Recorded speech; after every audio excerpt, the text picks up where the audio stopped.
আপোনাৰ আৰু এটা কথা কওঁ, মই বহুত জেগাত কৈছোঁ, মই এতিয়া আজি 18 বছৰ যিটো ঘৰত আছোঁ সেইটো জুবিন গাৰ্গে দিয়া ঘৰ। গুৱাহাটী চহৰত কোনোবাই কাৰোবাক এটা ঘৰ এনেই দি দিব নেকি? এইটো চৰকাৰী ঘৰ বাৰু, হাউচিং বৰ্ডৰ ঘৰ।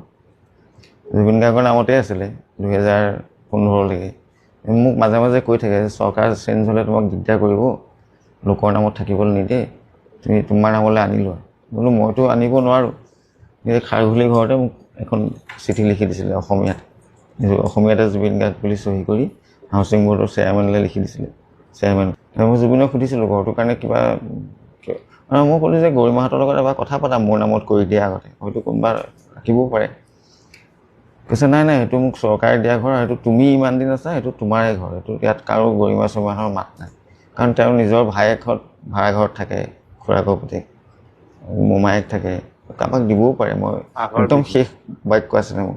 কৈছে সেইটো কথা তুমি কোনোদিন মোক নক'বা আৰু এইটো কথা তুমি চিন্তা নকৰা, তুমি আছা, তোমাৰ ঘৰ তুমি লোৱা। সেইটো সৰু ঘৰ, কিন্তু মই আজি 18টা বছৰ তাতে আছোঁ, তাতে মোৰ ল'ৰা হ'ল, ল'ৰা এতিয়া ক্লাছ 10 পালেহি।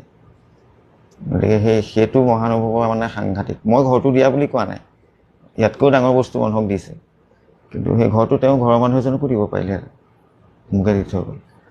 পইচা পাতিৰ কথা নক'বা। আৰু এইটো এনেই পোৱা ঘৰহে, মই কিবা 40,000 টকা এটা দিছিলোঁ নেকি বোলে চিকিউৰিটি মনি। হ'ব কেতিয়াবা পইচা হ'লে সেইটো দি দিব, এনেই ধেমালি কৰিছে। কেতিয়াবা পইচা হ'লে 40,000টো দি দিব বুলি, কিন্তু এই দিলে নলয় তেনেকুৱা। এতিয়ালৈকে যদি ভিডিঅ'টো চাই আছে তেনেহ'লে পেজটো ফ'ল' কৰি দিব।